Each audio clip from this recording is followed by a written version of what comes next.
ஓம் ஸ்ரீ ஷீம். வணக்கங்க. அனைவரையும் மறுபடியும் சேனலில் சந்திப்பதில் மிக மகிழ்ச்சி அடைகிறேன். இந்த பதிவில் நாம் பார்க்க இருக்க போகிறது அனுமன் ஜெயந்தி. ஒவ்வொரு வருடமும் வருகிற மார்கழி மாதமும் அமாவாசை திதியும் மூல நட்சத்திரம், இந்த 3 விஷயங்களும் இணைந்து வருகிற நாளைத்தான் நாம் அனுமன் ஜெயந்தி என்று நாடு முழுவதும் கொண்டாடுகிறோம். அந்த வகையில் நமக்கு இந்த அனுமன் ஜெயந்தி ஒரு கூடுதல் விசேஷமான தினமாகவும் வருகிறது. இந்த வருடம் 30/12/2024 திங்கட்கிழமை அன்று இந்த அனுமன் ஜெயந்தி வருவது சோமவார அமா பிரதட்சணம்னு சொல்லுகிற ஒரு அற்புதமான சிவபூஜைக்குண்டான நாளாகவும் வருகிறது. அமா சோம பிரதட்சணம் திங்கட்கிழமை வருகிற அமாவாசைக்கு அதீத பலன்கள் உண்டு. அதோடு இணைந்து நாம் இந்த அனுமன் ஜெயந்தி அப்படின்றா பிறந்த நாள், பர்த்டே அப்படின்ற ஒரு அர்த்தம் உண்டு.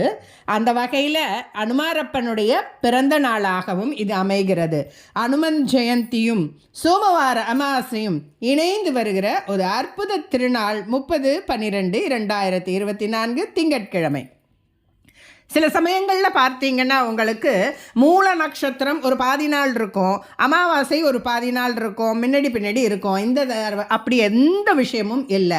முழுமையாக அமாவாசை திதியும் முழுமையாக மூல நட்சத்திரமும் அந்த திங்கட்கிழமை அன்று நிரவி வருகிறது. நாம் பெற்ற ஒரு பாக்கியம்.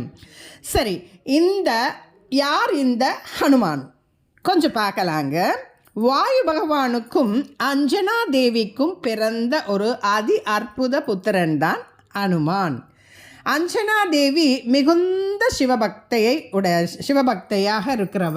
ஒரு சமயம் மிகுந்த பக்தியோடு சிவபெருமானை பூஜிக்க, அதே சமயத்தில் தசரத சக்கரவர்த்தி ஒரு பெரிய காமேஷ்டி யாகம் செய்கிறாரு. அந்த புத்திரகாமேஷ்டி யாகம் செய்ததன் பலனாக அவருக்கு ஒரு பாயசான பிரசாதம் கிடைக்கிறது. அதன் மூலமாகத்தான் ராமன், பரதன், லக்ஷ்மணன், சத்ருகனன் இவங்கெல்லாம் பிறந்ததாகவும், அதிலிருந்து மீந்த பிரசாதம் அஞ்சனாதேவிக்கு கிடைக்கப்பெற்று அனுமன் பிறந்ததாகவும் புராண கூற்றுகள் நமக்கு சொல்கிறது. இதனை பலனாகத்தான் அனுமாரப்பன் பிறந்தார்.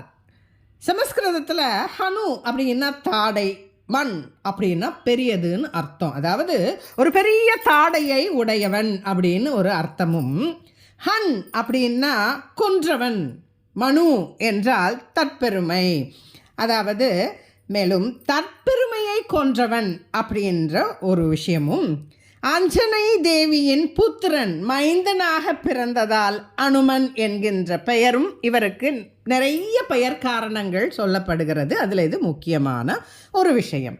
சரி, இதையொட்டிய புராண நிகழ்வு என்ன அப்படின்னு பார்க்கலாங்க. ஹனுமன் கிஷ்கிந்தையில் பிறந்ததாக கூறப்படுகிறது. தற்போது இந்த இடம் கர்நாடகாவில் உள்ள ஹம்பி அப்படிங்கிற ஒரு இடத்துல அஞ்சனாத்ரி மலைன்னு இருக்குது. அதாவது நம்ம திருமலையில் இருக்கிற அஞ்சனாத்ரி மலை அது வேறு. இது கர்நாடகாவில் இருக்கிற ஹம்பி பக்கத்தில் இருக்கிற அஞ்சனாத்ரி மலை அப்படின்னு நமக்கு கருதப்படுகிறது. சிறு வயதிலேயே சூரியனை போயிட்டு ஒரு சிவந்த பழம் என்று எண்ணி தாவி பிடிக்க போகிறார் அனுமன். இந்திர பகவான் சூரிய பகவானை யாரோ தாக்க முற்படுகிறாங்க அப்படின்ற ஒரு நினைப்பில் அனுமாரை தடுக்கிறார். தன்னுடைய வஜ்ராயுதத்தால் அவர் தடுக்க அவர் மூர்ச்சையாகிடுறாரு. யார்? அனுமன். உடனே சிவபெருமானுடைய அருளால் அவர் கொஞ்சம் சௌக்கியமாயிடுறாரு. இதை அறிந்த தேவர்களும் எல்லாரும் வாயு புத்திரனுக்கு பல வரங்களை தாமே முன் தருகிறார்கள். அந்த அஷ்டதிக்கு பாலகர்களுக்கு எல்லாம் வாயுடைய பிள்ளைய நாம் போய் தாக்கிட்டோம்னாக்கா நமக்கு ஏதாவது வம்பு வந்துட போகுதுன்னு சொல்லிட்டு எல்லாரும் தாமே முன் எல்லாருக்கும் எல்லா வரங்களையும் அனுமாருக்கு கொடுக்குறாங்க. அப்படி பார்த்தீங்கன்னா வாயு பலத்துடன் சேர்ந்து அவருக்கு இந்திரனுடைய வஜ்ரபலம் கிடைக்கிறது, அக்னி பகவானுடைய பலமும் கிடைக்கிறது, சூரிய பகவானுடைய பலமும் கிடைக்கிறது. அது மட்டும் இல்லாமல் விஷ்ணு பகவான் தன்னுடைய கதாயுதத்தையும் தருகிறாரு. அதை தாண்டி அவர் சிவபெருமானுடைய அருளால் தான் சௌக்கியமாறார். அந்த மூர்ச்சையிலிருந்து அவர் தெளிந்து வருகிறார். அது மாதிரி அவர் ரொம்ப மீண்டும் பலம் பொருந்தியவராக மாறுகிறார். அப்போது அப்படி பார்த்தீங்கன்னா அனுமன் சிரஞ்சீவி என்கின்ற வரமும் பெற்றார். பொதுவாக சிரஞ்சீவின்ற விஷயம் 2 பேருக்கு தான் உண்டு. ஒன்று சிவபெருமானால் மார்கண்டேயனுக்கு சிரஞ்சீவின்ற ஒரு வரம், அதே போல் ஹனுமாருக்கு சிரஞ்சீவி, இவங்க 2 பேருக்கு தான் அந்த வரம் உண்டு. சிறு வயது அப்படிங்கிறதுனால அனுமனுக்கு நிறைய அதிக சேட்டை செய்கிறாரு. ஒரு சமயம் முனிவர்களுடைய ஆசிரமத்துக்கு போயிட்டு முனிவர்கள்லாம் அங்கே தவம் பண்ணிகிட்ருக்கிறாங்க, யாகம் பண்ணிகிட்ருக்காங்க, அதையெல்லாம் ரொம்ப சேட்டை செய்து அவர் அதையெல்லாம் நிறைய டிஸ்டர்ப் பண்ணுறாரு. அப்போ அந்த முனிவர்களுக்கெல்லாம் ரொம்ப கோபம் வந்துடுது.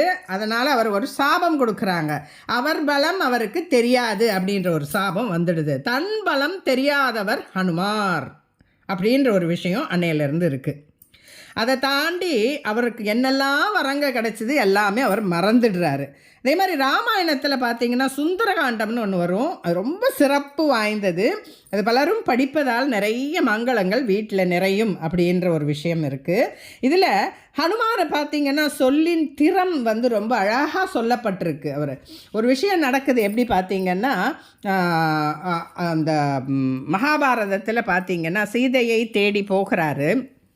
பார்த்துட்டு வந்தப்போ 2 வார்த்தையில் கண்டேன் சீதையை அப்படின்னு சொல்லிடுறாரு ராமருக்கு. அவர் நிறைய பேசாமல் உடனே நறுக்குன்னு அந்த ஒரு 2 வார்த்தையில் சொன்னதுனால அவருக்கு சொல்லின் செல்வர் அப்படிங்கிற ஒரு பட்டமும் கிடைக்கிறது.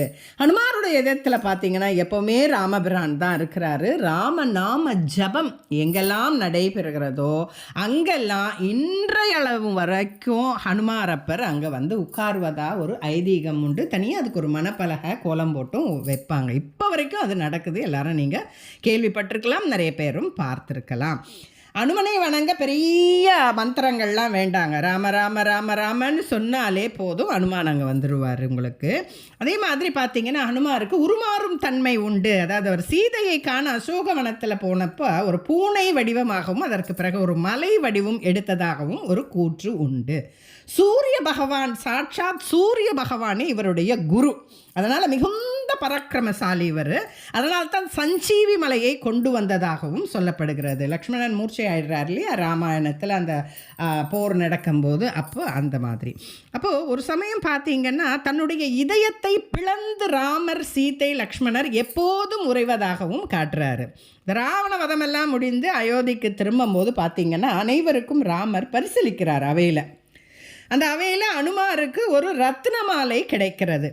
ஒவ்வொரு மணியையும் தடவி பார்க்க அங்கே இருக்கிற அவையோரெல்லாம் ஏளனமாக அதை நினைக்க ராமபிரான் அவருடைய திருவுருவம் தெரியலையே அப்படின்றதுக்காகத்தான் நான் இப்படி தடவி பார்க்குறேன் அப்படின்னு சொல்கிறாரு.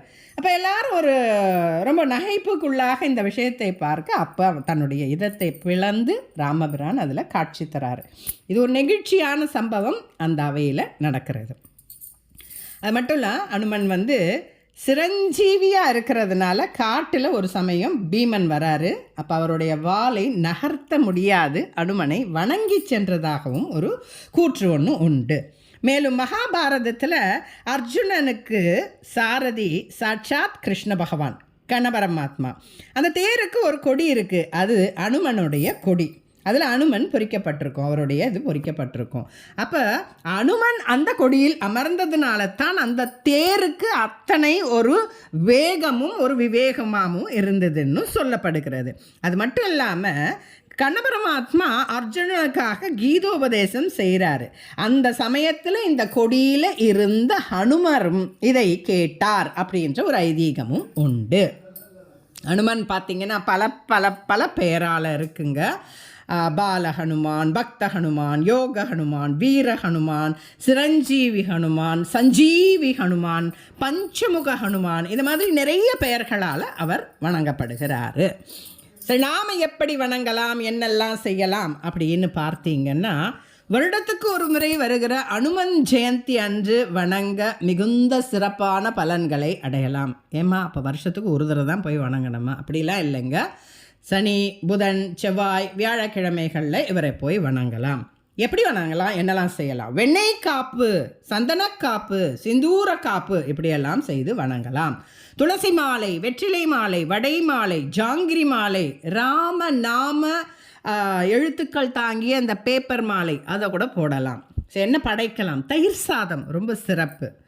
சரிம்மா, அதென்ன வணங்கினா நமக்கு என்ன பலன் அப்படின்னு பார்த்தீங்கன்னா, நவக்கிரக தொல்லைகள் தீரும், பஞ்சபூத அஷ்டபாலகர்களுடைய அருள் கிடைக்கும், சிவபலம் கிட்டும். சனீஸ்வரரும் விநாயகரும் இவருக்கு நண்பர்கள். அதனால் சனீஸ்வர பகவானுடைய தொல்லையில் இருக்காது, மாறாக அவர் அருள் கொடுப்பார். சிவ விஷ்ணு பக்தர் இவர். அதனால் இருவரின் அருளும் நமக்கு ஒருங்கே கிடைக்கும். சீதாதேவி ரொம்ப பிரியமானவங்க இவங்களுக்கு. அதனால் தாயாருடைய அருளும் கிடைக்கும். சூரிய பகவானுடைய சிஷ்யனானதுனால மிகுந்த பராக்கிரமம் கிட்டும். புத்தி, பலம், காரிய அனுகூலம் அனைத்தும் கிட்டும்.